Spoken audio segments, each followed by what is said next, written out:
Hi everyone, welcome to GS question paper.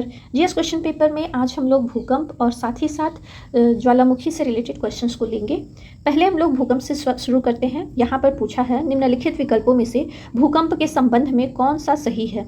4 option दिए गए हैं। भूकंप का परिमाण रिक्टर पैमाने पर मापा जाता है। दूसरा है भूकंप की तीव्रता मैकरेली पैमाने पर मापी जाती है। तीसरा है विवर्तनिक यानी कि टेक्टोनिक प्लेटों के अचानक संचालन से भूकंप आता है, या उपरोक्त सभी।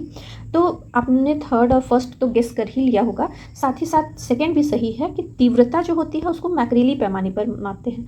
अब भूकंप का परिमाण जो है मतलब कितना ज़्यादा है तो वो हम लोग रिक्टर स्केल पर मापते हैं। आइए इससे रिलेटेड पॉइंट देखते हैं।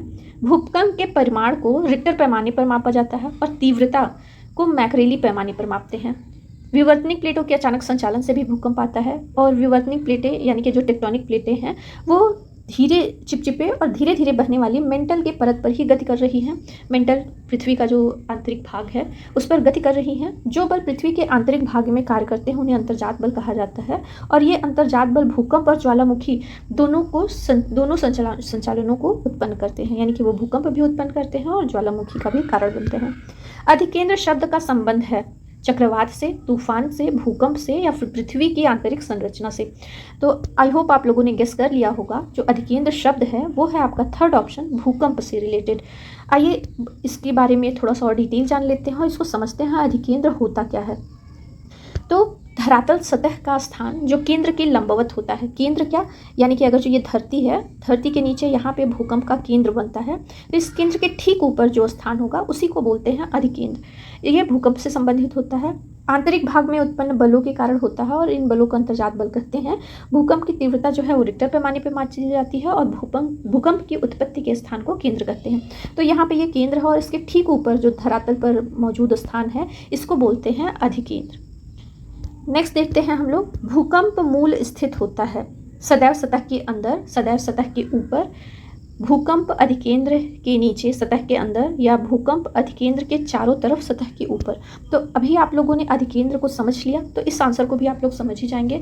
अधिकेंद्र यानी कि धरती पर जहाँ पे ये भूकंप का केंद्र है, मूल या केंद्र कहाँ पर स्थित होता है, सदैव सतह के अंदर या सदैव सतह के ऊपर। ऊपर तो होगा नहीं क्योंकि ऊपर सतह के ऊपर तो ये अधिकेंद्र कहलाता है। फर्स्ट ऑप्शन यहाँ पर सतह होगा, या फिर सेकेंड, दोनों सेम ही है, थर्ड और फर्स्ट। भूकंप अधिकेंद्र के नीचे सतह के अंदर, ये थर्ड ऑप्शन हम लोगों का सही होगा। सदैव सतह के अंदर होता है और साथ ही साथ भूकंप के जो अधिकेंद्र होता है उसके ठीक नीचे ये आपको देखने को मिलता है। आइए इसके बारे में डिटेल थोड़ा देख लेते हैं। वह स्थान जहाँ से ऊर्जा तरंगों की उत्पत्ति होती है भूकंप का उद्गम केंद्र या भूकंप मूल कहते हैं। वह बिंदु जहाँ पर भूकंपी तरंगे सबसे पहले पहुँचती हैं उसको अधिकेंद्र कहते हैं। यानी कि अगर जो ये धरती है और यहाँ से ये केंद्र है और इसके ठीक ऊपर हम लोगों का अधिकेंद्र हुआ, यानी कि एपिसेंटर, जो उद्गम केंद्र के ठीक ऊपर 90 डिग्री कोण पर स्थित होता है। ये आपका 90 डिग्री कोण पर है ये धरती के, तो ये आपका अधिकेंद्र है। खनन गतिविधियों से किस प्रकार के भूकंप आते हैं? विवर्तनिक भूकंप, ज्वालामुखीय भूकंप, नियात भूकंप, या विस्फोटक भूकंप। तो आइए इसके बारे में भी हम लोग डिटेल देखते हैं, लेकिन आपको बता दें खनन गतिविधियों के कारण नियात मतलब होता है संक्षिप्त, छोटे मोटे जो भूकंप हैं वो खनन गतिविधियों के कारण आते हैं। धरती का नीचे से हम लोग खनिज निकालते हैं, खाली होती हैं तो वो परतें भरती हैं इन्हीं भूकंपों यानी कि संक्षिप्त भूकंपों के कारण। आइए इससे रिलेटेड देख लेते हैं। खराब समतल के साथ चट्टानों के फिसलने के कारण विवर्तनिक भूकंप उत्पन्न होते हैं। दूसरा होता है हिंसक ज्वालामुखी विस्फोटों के कारण ज्वालामुखी भूकंप आते हैं। संक्षिप्त यानी कि नियात भूकंप, इस प्रकार के भूकंप जो हैं वो गहन खनन गतिविधियों के क्षेत्र में होते हैं। विस्फोटक भूकंप, इस प्रकार के भूकंप जो है रासायनिक और परमाणु उपकरणों के विस्फोट के कारण होते हैं। तो ये हो गया आपके विस्फोटों के कारण, खनन के कारण, ज्वालामुखी भूकंप के कारण, और जो समतल नीचे चट्टानें होती हैं उनके फिसलने के कारण विवर्तनिक भूकंप। नेक्स्ट क्वेश्चन देखते हैं। निम्नलिखित में से कौन सही सुमेलित है? यहाँ पर दिया है सीस्मोलॉजी यानी कि भूकंप का अध्ययन, सीस्मोलॉजिस्ट भूकंप का अध्ययन जो करता है उसके बारे में, रिक्टर पैमाना भूकंप मापी पैमाना, या उपरोक्त सभी। तो इसमें से आंसर आप लोग गेस कर ही लिए होंगे, फोर्थ ऑप्शन सही है, उपरोक्त सभी सुमेलित हैं। नेक्स्ट क्वेश्चन हम लोग देखते हैं। निम्नलिखित में से भूकंप का देश किसे कहते हैं, मतलब किस देश में सबसे ज़्यादा भूकंप आते हैं? नेपाल, चीन, रूस या फिर जापान? तो आपको ही पता होगा, इसमें से फोर्थ ऑप्शन जो है वो जापान सबसे ज़्यादा भूकंप प्रभावित देश है। नेक्स्ट देखते हैं, निम्नलिखित में से कौन सी भूकंपीय तरंगे द्रव माध्यम में चलने में सक्षम नहीं होती हैं? यहाँ पे भूकंपीय तरंगों के बारे में बात हो रही है। तो आप लोगों को भी पता होगा, तीन प्रकार की तरंगे होती हैं। तीन प्रकार की तरंगे होती हैं। एक पी तरंग होती है और एक एस तरंग होती है और एक एल तरंग होती है। पी और एस तरंग जो होती है वो धरती के अंदर से आती हैं और एल तरंग को धरती के ऊपर का सतही जो तरंग होती है उसके बारे में ये बात करती है। आइए इसके बारे में थोड़ा सा हम लोग डिटेल देखते हैं। अभी यहाँ पर हम लोग आंसर देख लेते हैं। निम्नलिखित में से कौन सी भूकंपीय तरंगे द्रव माध्यम में चलने में सक्षम नहीं होती हैं? तो वो है आपका द्वितीयक या अनुप्रस्थ तरंग। द्वितीयक तरंग जो होती हैं ये द्रव माध्यम में गति नहीं करती हैं, ये सिर्फ और सिर्फ ठोस माध्यम में गति करती हैं। आइए इन सारी तरंगों को हम लोग डिटेल से पढ़ते हैं ताकि आप इसके बारे में पूरी तरीके से जान लें। भूगर्भीय तरंगे यानी कि धरती से नीचे निकलने वाली तरंगे पी और एस तरंगे होती हैं और एक धरातलीय तरंगे एल तरंग। इन्हीं दोनों तरंगों में भूकंपीय तरंगों को विभाजित करते हैं। P for primary, S for secondary और एल फॉर मतलब लास्ट तरंग, सबसे आखिरी में यही तरंग आती है, मतलब अर्थ को हिट करती है। तो पी और एस और एल प्राइमरी जो तरंग होती है उसके बारे में देख लेते हैं। भूकंप में सबसे पहले जो तरंग मतलब आती है वो पी तरंगे होती हैं और अपने उद्गम स्थल के चारों तरफ गमन करती हैं और पृथ्वी की सतह पर सबसे पहले पी तरंगे का ही यानी कि प्राथमिक तरंगों का ही अनुभव होता है। आपको बता दें ये गति तो बहुत तेज करती हैं लेकिन इसका जो इम्पैक्ट होता है वो कम होता है, सबसे कम होता है। ये तरंगे ठोस, तरल और गैस तीनों माध्यमों में गति कर सकती हैं। लेकिन जो मैंने बताया है एस तरंग यानी कि सेकेंडरी होती हैं, द्वितीयक तरंगे, ये पृथ्वी के सतह पर दूसरी बार पहुंचती हैं तो इसलिए इसको द्वितीयक यानी कि सेकेंडरी तरंग बोलते हैं और ये केवल और केवल ठोस माध्यम में गमन करती हैं। इनका इम्पैक्ट जो होता है, गति ये तो सेकेंड टाइम करती हैं, दूसरी है गति जो तरंग जो पृथ्वी को हिट करती है, लेकिन इसका जो इम्पैक्ट है वो पी तरंगों से थोड़ा सा ज़्यादा होता है और सबसे ज़्यादा जो होता है इम्पैक्ट वो होता है एल तरंगों का। लास्ट तरंगे ये सबसे ज़्यादा खतरनाक और विनाशकारी होती हैं। तो अभी देखते हैं एल तरंगे, इनको लव वेव भी बोलते हैं, एल फॉर लव वेव भी कहते हैं और इनका नामकरण हुआ था वैज्ञानिक एडवर्ड हफ लव के नाम पर और इनकी जो तीव्रता होती है पी और एस से अधिक होती है और ये सर्वाधिक विनाशकारी होते हैं। चलिए आई होप इन सारी तरंगों के बारे में बहुत ही इजी वे में मैंने यहाँ पर आप लोगों को समझाने की कोशिश किया है, आप लोगों को समझ में आया होगा। आगे बढ़ते हैं। भूकंपीय तरंगों की सर्वाधिक गति होती है ठोस माध्यम में, द्रव में, गैस में, सभी माध्यमों में समान। तो कहाँ पर होंगी? तो जाहिर सी बात है कोई भी तरंग है गति करती है वो ठोस माध्यम में सर्वाधिक होगी, द्रव में उससे कम और गैस में सबसे कम। तो यहाँ पे फोर्थ ऑप्शन भी नहीं होगा, सभी माध्यमों में समान है। फर्स्ट ऑप्शन हम लोगों का सही होगा। एक क्वेश्चन आता है रिंग ऑफ फायर से संबंधित। रिंग ऑफ फायर कहाँ पर है? तो आपको बताया प्रशांत महासागर के चारों तरफ स्थित है रिंग ऑफ फायर। तो ये संबंधित है जंगली आग से, ज्वालामुखी से, भूकंप से या वायुमंडलीय ऊष्मा से। नीचे दिए गए कोड की सहायता से चुने। तो यहाँ पर सिर्फ और सिर्फ है ज्वालामुखी से, यहाँ पर फर्स्ट होगा। रिंग ऑफ फायर संबंधित है 2 और दूसरे नंबर पर ये संबंधित है 3 से। पहले नंबर पर ज्वालामुखी से, रिंग ऑफ फायर, नाम ही है फायर, ज्वालामुखी, और दूसरा इन्हीं ज्वालामुखी के कारण, विस्फोटों के कारण भूकंप भी यहाँ पे सर्वाधिक देखने को मिलते हैं। जैसे कि आपको जापान हो गया, इंडोनेशिया हो गया, यहाँ पर भूकंप भी ज़्यादा आते हैं। अभी यहाँ पर जो आंसर होगा हम लोगों का बी आंसर सही होगा, 2 और 3। नेक्स्ट क्वेश्चन देखते हैं। पृथ्वी के भीतर जिस बिंदु से भूकंप की उत्पत्ति होती है उसको क्या कहते हैं? ऊपरी केंद्र, हाइपोसेंटर या फोकस, भूकंपीय केंद्र या दोष लाइन? तो इसमें से जो आपका राइट आंसर होगा वो होगा हाइपोसेंटर या फोकस। यानी कि ये जो धरती है इसके अंदर इसको हाइपोसेंटर या फोकस से ही हम लोग का ऊपरी केंद्र या भूकंपीय केंद्र जो होता है वो तरंगे अधिकेंद्र यहाँ पर स्थित होता है। और सारी भूकंप जब भी अपने केंद्र से चलता है तो वो चारों तरफ गमन करते हुए चलता है। लेकिन जो ठोस मतलब सतह पर आती हैं सबसे पहले पी तरंगे आप लोगों ने देखा हुआ है सेकेंडरी, और फिर लास्ट में एल तरंगे पहुंचती हैं और वो सिर्फ धरातल पर ही रहती हैं। नेक्स्ट देखते हैं, यहाँ पर इसका डिटेल भी दिया है। हाइपोसेंटर या फोकस या पृथ्वी के भीतर वास्तविक स्थान है जहाँ पर भूकंप की उत्पत्ति होती है। ऊपरी केंद्र हाइपोसेंटर के ठीक ऊपर पृथ्वी की सतह पर स्थित बिंदु है। आइए देखते हैं नेक्स्ट क्वेश्चन। निम्नलिखित में से कौन सा भ्रंशोत्थ पर्वत नहीं है? ब्लैक फॉरेस्ट श्रृंखला, साल्ट श्रृंखला सतपुड़ा श्रृंखला या फिर यूराल पर्वत। साल्ट श्रृंखला के बारे में आप लोग जानते ही होंगे, पाकिस्तान में स्थित है, जहाँ पे सीधा नमक जो पाकिस्तान को मिला है इसका GI टैग। तो ये साल्ट श्रृंखला, सतपुड़ा श्रृंखला और ब्लैक फॉरेस्ट श्रृंखला, ये तीनों ही भ्रंशोत्थ पर्वत हैं। और यूराल जो है ये परतदार पर्वत है। यहाँ पर फोर्थ ऑप्शन हम लोगों का सही होगा, यूराल पर्वत। इसमें से कौन सा भ्रंशोत्थ नहीं है तो वो यूराल है। ब्लैक फॉरेस्ट, साल्ट श्रृंखला और सतपुड़ा, ये तीनों आपका ब्लॉक पर्वत है। आइए इसके बारे में डिटेल देखते हैं। ब्लॉक पर्वत ऐसे पर्वत होते हैं जिनके मध्य का भाग नीचे की ओर झुका होता है और दोनों तरफ के हिस्से ऊपर उठे हुए होते हैं। मध्य भाग को दरार या घाटी के रूप में जाना जाता है। ब्लैक फॉरेस्ट जो कि जर्मनी में है, सॉल्ट रेंज पाकिस्तान में, विंध्य और सतपुड़ा भारत में ब्लॉक पर्वत के उदाहरण हैं। अगर जो क्वेश्चन आए कि भारत में ब्लॉक पर्वत का उदाहरण कौन है तो वो है विंध्य और सतपुड़ा। यूराल है वो परतदार पर्वत है। परतदार पर्वतों का निर्माण पृथ्वी के आंतरिक हलचल के कारण चट्टानों में सिलवटें आने के कारण होता है। आइए नेक्स्ट क्वेश्चन देखते हैं। इंडोनेशिया में सबसे सक्रिय ज्वालामुखी कौन सा है? इंडोनेशिया में बहुत सारे ज्वालामुखी हैं। यहाँ पर पूछा है सबसे सक्रिय ज्वालामुखी कौन सा है?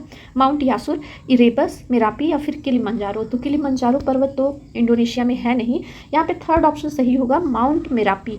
माउंट मेरापी इंडोनेशिया का सबसे सक्रिय ज्वालामुखी है, जहाँ पर लगभग हर साल ही ज्वालामुखी हम लोगों को देखने को मिलता भी है। इसी साल फरवरी में इसमें विस्फोट हुआ है। नेक्स्ट देखते हैं, दुनिया के सबसे सक्रिय ज्वालामुखियों में से एक इंडोनेशिया का माउंट मेरापी ज्वालामुखी। अभी इस ज्वालामुखी में मार्च में 2023 में विस्फोट हुआ था।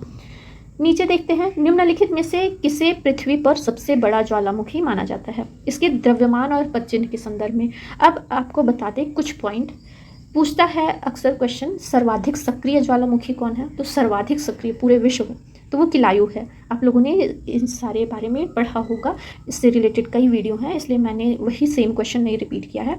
सबसे बड़ा जो ज्वालामुखी है सर्वाधिक सक्रिय किलायु है। सबसे बड़ा जो सक्रिय ज्वालामुखी है वो मौना लोआ है। और जो सबसे ऊंचा सक्रिय, सबसे ऊंचा भी है और सक्रिय भी है, तो ओजस डेल सलाडो जो कि चिली में स्थित है। ये तीनों हैं। यहाँ पर पूछा है कि द्रव्यमान और पदचिह्न के संदर्भ में, तो ये चिली में ओजस डेल सलाडो ये सर्वाधिक ऊंचा है और सक्रिय ज्वालामुखी है, तो ये आंसर नहीं है। यहाँ पे सबसे बड़ा पूछा, ऊंचा नहीं पूछा है, तो ये तमु मासिफ है। तमु मासिफ है सबसे बड़ा द्रव्यमान और पदचिह्न के संदर्भ में, लेकिन ये एक मृत ज्वालामुखी है, डेड ज्वालामुखी है।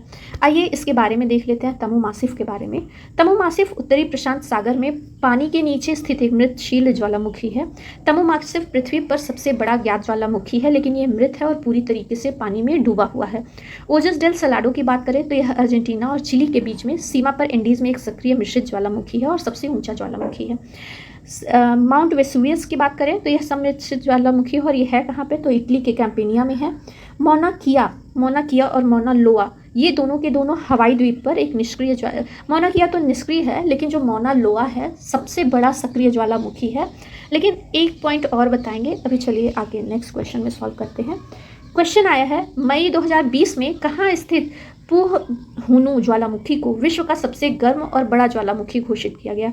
अभी तक आप लोगों ने देखा होगा सबसे बड़ा सक्रिय ज्वालामुखी या गर्म ज्वालामुखी मौना लोआ था, लेकिन 2020 में यह पुहहुनु ज्वालामुखी को घोषित कर दिया गया है कि ये मौना लोआ से भी बड़ा है और गर्म है। मैक्सिको, ईरान, ओसाका, हवाई। तो आपको बता दें इसका जो आंसर होगा वो होगा हवाई। यहाँ पर फोर्थ ऑप्शन सही है। मौना लोआ भी हवाई में ही स्थित है और इसी के पास ये पुहहुनु ज्वालामुखी को खोजा गया है। आइए इससे रिलेटेड हम लोग कुछ पॉइंट्स देख लेते हैं। मई 2020 में हवाई स्थित पुहहुनु ज्वालामुखी को विश्व का सबसे गर्म और बड़ा ज्वालामुखी घोषित किया गया है। इसके पूर्व इसके पास स्थित मौना लोआ को सबसे बड़ा ज्वालामुखी माना गया था। यूनिवर्सिटी ऑफ हवाई के शोधकर्ताओं की एक टीम ने ज्वालामुखी का आकार जानने के लिए इसके नीचे पानी मौजूद पत्थरों और रासायनिक विश्लेषण किया। इसके अलावा पुहहुनु ज्वालामुखी के आकार का पता लगाने के लिए उसके नीचे मौजूद समुद्र तल का सर्वेक्षण किया। अब इस सर्वेक्षण में उन्होंने पाया क्या? इस सर्वेक्षण में पाया कि समुद्र के नीचे स्थित यह ज्वालामुखी मौना लोआ से लगभग आकार में 2 गुना बड़ा है और यह लगभग 171 मील लंबा और 56 मील चौड़ा है, यह पूरी तरह से जलमग्न है और सिर्फ 2 चोटियाँ 170 फीट की ऊपर दिखाई देती हैं। इसी के लिए इसको नहीं पहले बताया गया कि ये सबसे बड़ा है, लेकिन अभी 2020 के बाद ये मौना लोआ से भी बड़ा माना गया है। इन 2 चोटियों की खोज किसने की? तो 1820 में अमेरिका के व्हीलिंग शिप ने की थी, लेकिन वो ये नहीं जानते थे कि ये सबसे बड़ा हो जाएगा। चलिए अब और क्वेश्चन सॉल्व कर लेते हैं। विश्व के अधिकांश सक्रिय ज्वालामुखी कहाँ पाए जाते हैं? प्राचीन पठारी क्षेत्रों में, गहन सागरीय मैदानों में, नवीन मोड़दार पर्वतीय क्षेत्रों में या मैदानी क्षेत्रों में?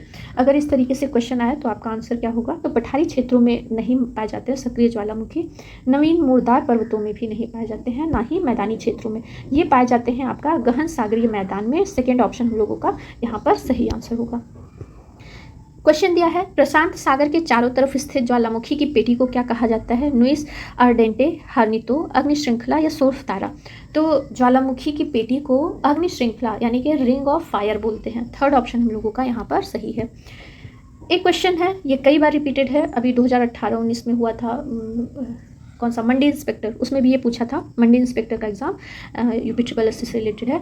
मृत ज्वालामुखी किलिमंजारो किस देश में स्थित है? इटली, तंजानिया, मैक्सिको या संयुक्त राज्य अमेरिका? तो ये किलिमंजारो से रिलेटेड कई बार क्वेश्चन पूछ चुका है, सिर्फ वहाँ पे नहीं, मतलब मंडी इंस्पेक्टर में नहीं, कई बार पूछा है। तो इटली, तंजानिया, मैक्सिको, संयुक्त राज्य अमेरिका, सेकेंड ऑप्शन यहाँ पर सही होगा।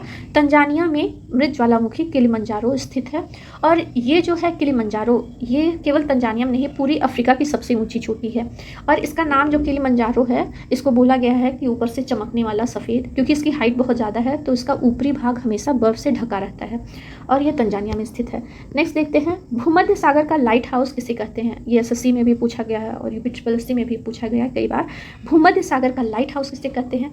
सिसिली का स्ट्रोम्बोली, इटली का वेसुवियस, पश्चिम द्वीप का माउंट पीली, मैक्सिको का पेराक्यूटिन। तो सिसिली जो है वो इटली में ही स्थित है। इटली के सिसिली द्वीप पर स्ट्रोम्बोली जो है, इसको भूमध्य सागर का लाइट हाउस कहते हैं। अब क्यों लाइट हाउस कहते हैं? क्योंकि इसमें लगातार विस्फोट होते रहते हैं। यहाँ पर इसका डिटेल देखते हैं। स्ट्रोम्बोली को भूमध्य सागर का प्रकाश स्तंभ कहा जाता है। क्यों कहा जाता है? क्योंकि ये स्ट्रोम्बोली दुनिया भर में सबसे सक्रिय ज्वालामुखियों में से एक है और ज्वालामुखी से लगातार होने वाले विस्फोटों को भूमध्य सागर में दूर से रात के दौरान देखा जा सकता है। और वहाँ से जाने वाले, गुजरने वाले जितने भी शिप हैं वो मतलब इसको देखते रहते हैं रात के समय में। ये बहुत अच्छे से दिखाई देता है, इसलिए लाइट हाउस बोलते हैं इसे भूमध्य सागर का, इसलिए इसे प्रकाश स्तंभ कहा जाता है। स्ट्रोम्बोली तथा एटना ज्वालामुखी किस देश में स्थित है? इटली, यूएसए, हवाई या चिली? तो अभी ऊपर आप लोग देख ही लिए हैं, स्ट्रोम्बोली और एटना ये दोनों ही सक्रिय ज्वालामुखी आपके इटली में स्थित है। यहाँ पर फर्स्ट ऑप्शन हम लोगों का सही होता है। ये हम लोगों का 19 क्वेश्चन हो गया। अब 20 नंबर पे क्वेश्चन पूछा है, लाकी ज्वालामुखी किस देश में स्थित है? तो लाकी ज्वालामुखी आइसलैंड, जॉर्जिया, आर्मेनिया या फिर पेरू? तो ये जो लाकी ज्वालामुखी है ये आइसलैंड का सबसे बड़ा ज्वालामुखी है। यहाँ पर फर्स्ट ऑप्शन सही होगा। लाकी ज्वालामुखी कहाँ पर है? तो ये है आपका आइसलैंड में। नेक्स्ट क्वेश्चन देखते हैं, संसार का सर्वाधिक सक्रिय ज्वालामुखी कौन सा है? अभी मैंने बताया सर्वाधिक जो सक्रिय ज्वालामुखी, अगर जो इस तरीके से क्वेश्चन आए तो आपका यहाँ पर थर्ड ऑप्शन सही होगा, किलायू, जो कि हवाई द्वीप पर स्थित है यूएसए के। तो ये जो है संसार का सर्वाधिक सक्रिय ज्वालामुखी है। अगर जो पूछे सबसे बड़ा सक्रिय ज्वालामुखी तो आपको आंसर मतलब 2020 में तो पूह होनो को बोला गया है, लेकिन आप मौना लोआ ही करिए। नेक्स्ट पूछता है सबसे ऊंचा और सक्रिय ज्वालामुखी, तो ऊंचे में आएगा ओजस डेल सलाडो जो कि चिली में स्थित है।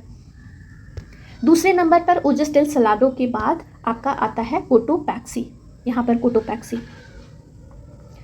नेक्स्ट क्वेश्चन देखते हैं, विश्व का सर्वाधिक ज्वालामुखी वाला क्षेत्र कौन सा है? फिलीपाइन द्वीप समूह, जापान द्वीप समूह, पश्चिमी द्वीप समूह, इंडोनेशिया द्वीप समूह? तो आपको फिर पता होगा कि सर्वाधिक ज्वालामुखी वाला क्षेत्र कौन सा है। इसमें से जो सही जो आंसर होगा वो आपका होगा इंडोनेशिया द्वीप समूह, चौथा सही है।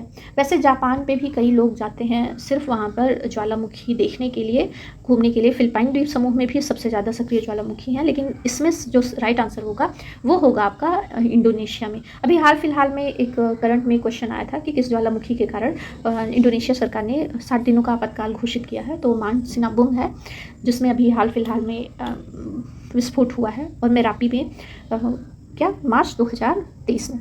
आइए इससे रिलेटेड कुछ देख लेते हैं पॉइंट। दुनिया में सबसे ज़्यादा सक्रिय यानी कि एक्टिव ज्वालामुखी जो है वो इंडोनेशिया में है। यहाँ पर कुल मिलाकर के 121 ज्वालामुखी हैं, जिनमें से 74 जो हैं वो साल 1800 ईस्वी से एक्टिव हैं, और जो 58 हैं वो ज्वालामुखी साल 1950 से सक्रिय हैं, और इसमें कभी भी विस्फोट हो सकता है। स्वाद ज्वालामुखी जो अभी बात करते हैं 12 अगस्त 2022 के बाद से, उसमें लगातार विस्फोट हो रहा है। ये कौन कौन से हैं? क्राकटाउ, मेरापी अभी मार्च में हुआ है, फरवरी लास्ट और मार्च में, लोटोलोक, करांगेटांग, सेमेरू, इबू, डुकानो और इसके साथ साथ सिनाबू। विश्व का सबसे ऊंचा ज्वालामुखी पर्वत कौन सा है? यहाँ पर पूछा हुआ है। Mount Pinatubo, mount Kilimanjaro, mount ताल, माउंट कोटोपैक्सी। अब इसमें से थोड़ा सा आप लोगों को पता होगा, सबसे ऊंचा जो है वो उजस डेल सलाडो चिली का है, लेकिन यहाँ पे आंसर नहीं है, तो आपको ये देखना है कि सेकेंड नंबर पर कौन सा है। सेकेंड और थर्ड नंबर में सिर्फ 2 मीटर की ऊंचाई का फासला है। किलिमंजारो और कोटोपैक्सी में से डी ऑप्शन सही होगा। सबसे सक्रिय और सबसे ऊंचा ज्वालामुखी माउंट कोटोपैक्सी है। इसकी ऊंचाई की बात करें तो ये है 5897, और किलिमंजारो की बात करें तो ये है 5895। तो यानी कि ये 95 है किलिमंजारो और ये 97 है। तो कोटोपैक्सी दूसरे नंबर पर, तीसरे नंबर पर माउंट किलिमंजारो आता है। नेक्स्ट देखते हैं क्वेश्चन हम लोग। भारत में एकमात्र सक्रिय ज्वालामुखी बैरन आइलैंड कहाँ पर स्थित है? लक्षद्वीप में, मिनिकॉय में, अंडमान द्वीप समूह में, निकोबार द्वीप समूह में। तो लक्षद्वीप और मिनिकॉय तो होगा नहीं, अंडमान और निकोबार द्वीप समूह में से देख लेते हैं। तो ये अंडमान द्वीप समूह में स्थित है। अंडमान द्वीप समूह का जो है पोर्ट ब्लेयर राजधानी, वहाँ से ये कुछ ही दूर पर स्थित है बैरन आइलैंड। वहाँ पर भारत का एकमात्र सक्रिय ज्वालामुखी है। इसके साथ साथ यहीं पर नारकोंडम ज्वालामुखी भी है, जो कि मृत है, मृत ज्वालामुखी में गिना जाता है। नारकोंडम और बैरन 2 यहाँ पर भारत में ज्वालामुखी पाए जाते हैं। इंडोनेशिया के उस विनाशकारी ज्वालामुखी का क्या नाम है जिसमें मई 2016 में फिर से विस्फोट हुआ था? ये क्वेश्चन आया हुआ है, और अभी हाल मतलब 2023 में भी उसमें विस्फोट हुआ है। माउंट एगंग है, माउंट सिनाबोंग है, माउंट मेरापी या रिंजनी। तो ये जो 2016 में विस्फोट हुआ था और कई लोगों को विस्थापित करना पड़ा था, तो ये था आपका माउंट सिनाबोंग। माउंट मेरापी भी सक्रिय ज्वालामुखियों में से एक है, इंडोनेशिया का सबसे सक्रिय ज्वालामुखी है। कोलिमा ज्वालामुखी कहाँ पर स्थित है? ब्राज़ील में, सीरिया में, मैक्सिको में या फिर अमेरिका में? तो कोलिमा ज्वालामुखी की बात करें तो ये ब्राज़ील, सीरिया, मैक्सिको, अमेरिका, तो ये आपका थर्ड ऑप्शन सही है। यहाँ पर ये मैक्सिको में स्थित है, यहाँ पर थर्ड ऑप्शन सही होगा। कोलिमा है मैक्सिको का एक सक्रिय ज्वालामुखी है। कैसा ज्वालामुखी है? तो ये एक सक्रिय ज्वालामुखी है मैक्सिको का। नेक्स्ट क्वेश्चन है, माउंट सिनाबोंग, मेरापी ज्वालामुखी और क्राकाटोआ ज्वालामुखी किस देश में स्थित है? तो इसका आंसर आप लोगों को पता ही होगा, इसका आंसर होगा इंडोनेशिया। फर्स्ट ऑप्शन यहाँ पर सही होगा। नेक्स्ट देखते हैं, ईरान का कोह सुल्तान व देमवेंद और म्यांमार का पोपा कैसा ज्वालामुखी है? मृत है, सक्रिय, जागृत है, मिश्रित ज्वालामुखी है। तो ये जो कोह सुल्तान और देमबंद या देवबंद करके भी लिखा आता है, म्यांमार का पोपा, ये तीनों के तीनों ही मृत अथवा निर्वापित हैं, शांत ज्वालामुखी हैं। तो यहाँ पर फर्स्ट ऑप्शन हम लोगों का सही होगा। नेक्स्ट देखते हैं, भूकंप आने से पहले वायुमंडल में कौन से गैस की मात्रा में वृद्धि हो जाती है? रेडॉन की, कार्बन डाइऑक्साइड की, हीलियम की या फिर हाइड्रोजन सल्फाइड की। ऐसा कहा जाता है कि एनिमल्स को यानी कि जानवरों को भूकंप आ रहा है, भूकंप के झटकों का एहसास उन लोगों को पहले हो जाता है और वो लोग भागना शुरू, मतलब किसी शेड में रहते हैं तो वो भागना शुरू कर देते हैं। तो ये होता है रेडॉन के मतलब गैस में वृद्धि हो जाने के। वैज्ञानिकों ने ये खोज निकाला है कि भूकंप आने से पहले जो वायुमंडल में है वो रेडॉन गैस की मात्रा में वृद्धि हो जाती है, और इसी को सेंस कर पाते हैं एनिमल्स, और इसी का पता लगाकर हम भूकंप के आने की पहले से ही सूचना प्राप्त कर सकते हैं। फर्स्ट ऑप्शन यहाँ पर सही होगा। आज ये 30 क्वेश्चंस ज्योग्राफी के कंप्लीट हो गए हैं। टोटल 100 क्वेश्चन 4 या 5 करके पार्ट में आप लोगों को ले आए हैं, क्योंकि हर एक का थोड़ा सा एक्सप्लेन करना रहता है तो वीडियो बहुत बड़े हो जाते हैं। आई होप आज का वीडियो भी आप लोगों को बहुत अच्छा लगा होगा। वीडियो को लाइक करिएगा अगर आपको अच्छा लगे। मिलते हैं नेक्स्ट वीडियो में, तब तक के लिए बाय बाय।